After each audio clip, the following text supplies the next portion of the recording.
Hi everyone, welcome back at Charlotte from at Charlotte's House. I am standing outside with my brand new rolling miter saw cart. I have a lot of wonderful storage built into this. I can't wait to show you how I made this. Stay tuned.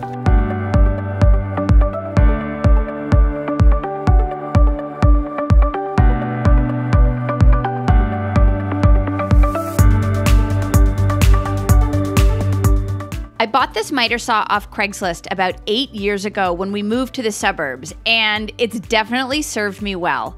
But one of the things that's been a challenge is that in our new house, I really need to bring this thing outside to use it because the garage is so small, and every time I was making cuts, I was just getting sawdust everywhere, and it was really hard to clean up. So dragging it outside was getting to be a real pain. And I wanted a way to put this on wheels so I could just roll it inside and out whenever I needed to use it. I'm following my friend Ty Lynn from Bitterroot DIY's rolling miter saw cart tutorial, so head over to her post for the full tutorial with cut list. I will link to it in the video description. Just like she did, I'm using 2x4s and then whatever plywood I had on hand for the top and the bottom. My cart has slightly different dimensions than Ty Lynn's because I really wanted to incorporate some wall control pegboards to best utilize the cart for storage. So I took into account the height and the width of the pegboard, the height of the casters that I had ordered from Amazon, and then I obviously had to measure my miter saw to plan out the rolling cart dimensions overall. I think it might be 1/2-inch birch, but don't quote me on that. I used pocket holes to make 2 frames, and then to connect the 2 frames, I just used another piece of 2x4. I should be clamping, but I'm lazy, and yes, that does mean that my cart was the tiniest bit wobbly, so I had to add a small shim under one of the casters to help level it. The cart itself is a simple box, so in theory, it should be a very basic build. I still managed to screw it up by attaching the cross beams to the wrong side of the frames. I realized this pretty quickly, so it was an easy fix, but just because it was simple, don't think I didn't make a mistake. Before I added the tops or the wheels, I screwed the wall control units in place on either side. I'm using 1 full-sized pegboard on either side of the inside of the cart, and then I used 2 of their half-size pegboards on the lower half of either outside of the cart. I didn't want the pegboard on the outside to get in the way of the 2 flaps that I had planned to help support longer lumber. I pre-drilled, and then I was able to use the screws provided by Wall Control to attach the units to the cart. I measured and cut plywood for the top, and I attached it with wood glue and then some finishing screws.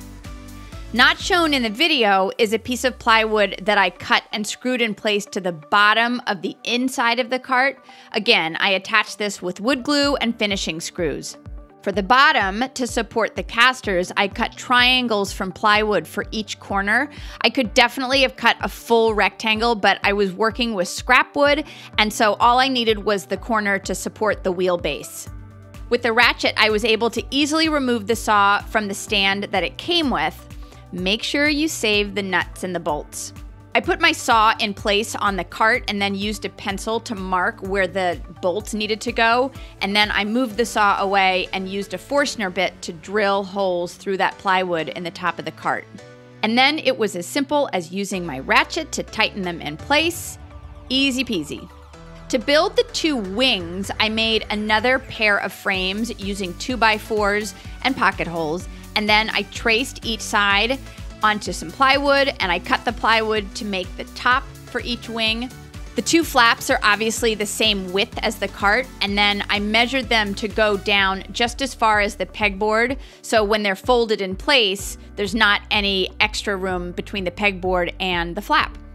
I learned that it was much easier to attach the hinges to the cart first, and then I was able to clamp the shelf in place and screw up from the bottom of each hinge into the shelf to secure it.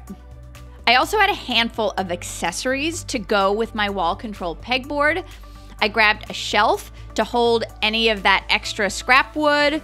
I grabbed some small boxes for loose screws, a couple hooks for my measuring tape and my right angle, and then I screwed a power strip into the back of the cart. The power strip can mount right to the pegboard, but because I built my cart so close in dimensions to the pegboard itself, I didn't have quite enough room for that power strip, but I actually think it makes much more sense to have it on the back of the cart where it is, so that was no big deal.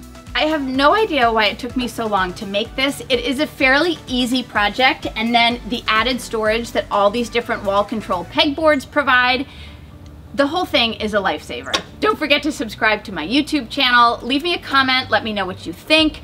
Click that little bell icon so you will get notified when I share videos in the future, and have a great day, everyone.